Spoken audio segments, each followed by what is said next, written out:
explicando por que o lobo terrível da Colossal não é um lobo terrível. Parentes mais que distantes. Como podemos ver neste cladograma, o gênero Aenócio é um ramo muito distante do gênero Canis lupus, que é o gênero do lobo cinzento. Inclusive, podemos notar que neste cladograma que os parentes mais próximos do lobo terrível são os chacais. Inclusive, a própria empresa admite isso na página dela.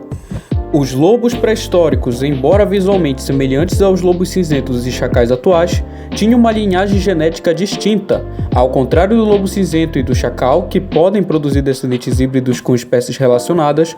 Não há dados atuais que mostrem cruzamento entre lobos pré-históricos e outros canídeos. Inclusive, isso a empresa admite mais de uma vez na página dela.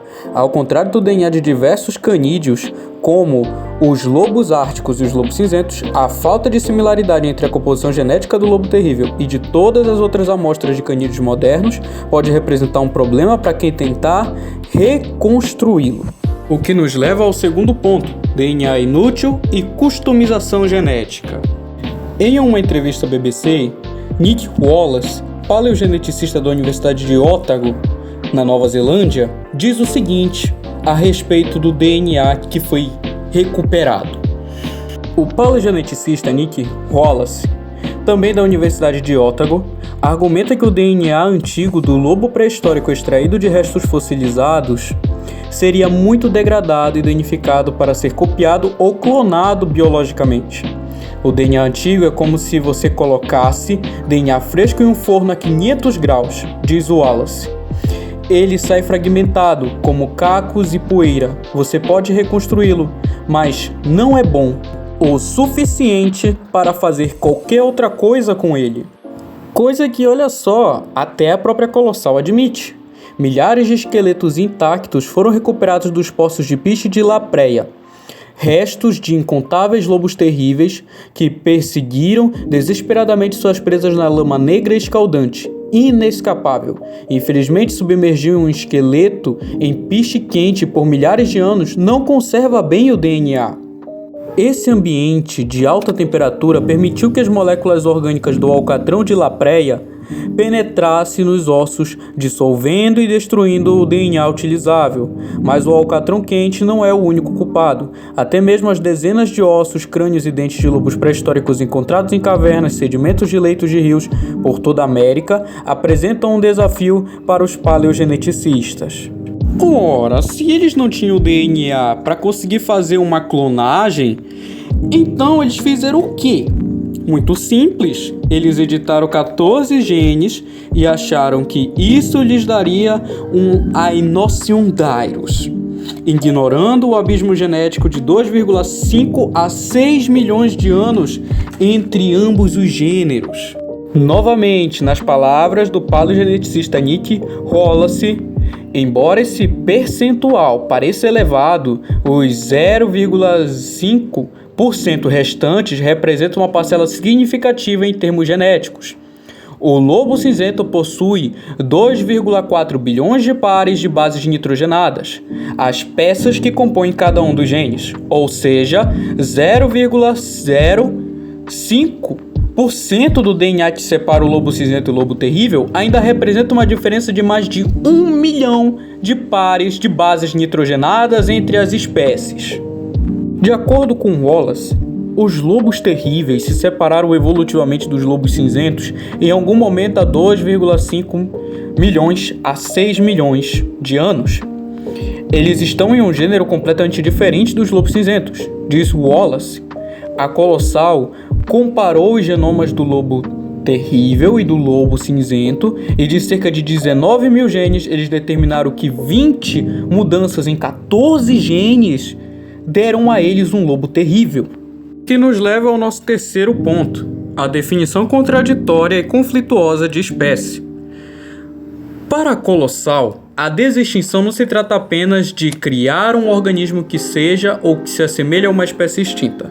Trata-se de fundir a biodiversidade do passado com inovações do presente em um esforço para criar um futuro mais sustentável. Desextinção funcional.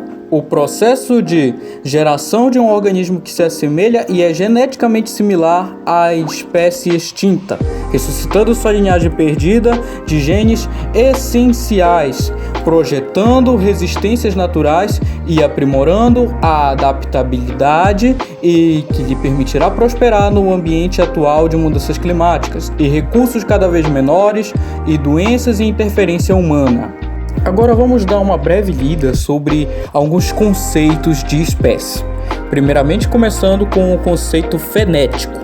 O conceito de espécie fenética aplica a classificação fenética de categorias de espécie, ou seja, uma classificação baseada em fenótipos, o qual uma espécie é um conjunto de organismos que se assemelham um ao outro e que são distintos de outros conjuntos. Nem sempre a classificação fenética concorda com a filogenética, um aspecto fenético que é credor de observação e que a mesma não se baseia em teoria sobre o motivo de a vida ter organização diversas. Em contrapartida, os conceitos ecológicos e biológicos são teóricos ou explicativos, definindo a espécie em termos dos métodos que, aparentemente, aplicam à existência das espécies. Não é teórico nem explicativo. O conceito fenético simplesmente registra a existência das espécies.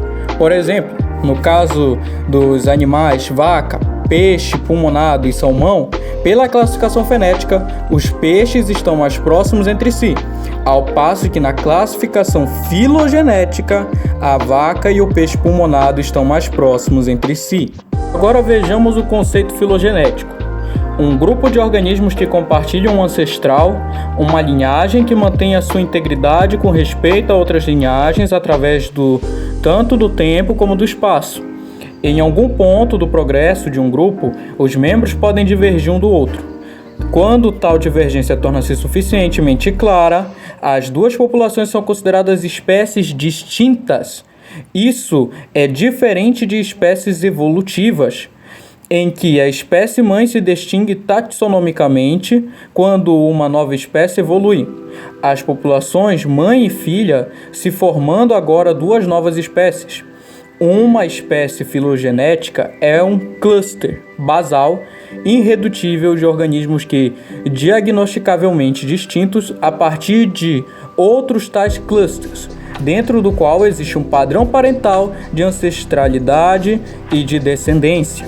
Basicamente, o que a Colossal está fazendo aqui é descartar todos os conceitos de espécie, até mesmo os que poderia se encaixar esse animal, mas não se encaixa, pois tanto os métodos que foi usado quanto a classificação da Colossal para esse animal que eles criaram, esse lobo colossal que eles criaram, o lobo deles, simplesmente não se encaixa em padrão nenhum. Eles criaram o próprio padrão deles de espécie. Esse bicho não é o Aenociondyrus. Para a Colossal, o que vale é o conceito fenótipo de espécie, ou pelo menos alguma coisa perto disso, que simplesmente se parece tal bicho, então é da mesma espécie.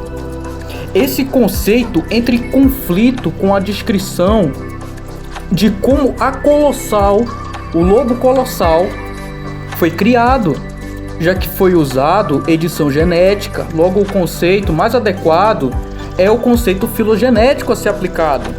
Poxa, eles fizeram o mapeamento do DNA de todos os canídeos para ver qual que era mais parecido geneticamente com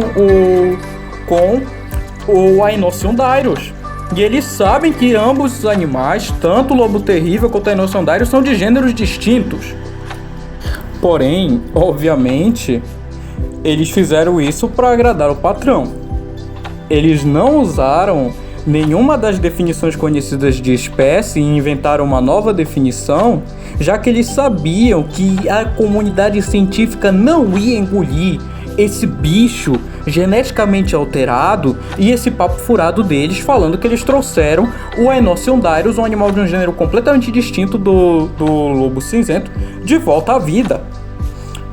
Esse bicho não se encaixa em nenhum conceito de espécie, nem mesmo no conceito fenótipo, que você pode simplesmente olhar para um peixe sem considerar a linhagem evolutiva dele, a cladística dele, a genética dele e simplesmente falar: ah, ele se parece mais com tal peixe, então com certeza deve ser tal peixe, entende? Olhar para alguma ave exótica que não tem o mínimo parentesco com um urubu e falar: ah, é igualzinho um urubu, deve ser um urubu também. E nem mesmo no conceito filogenético da coisa esse ser se encaixa.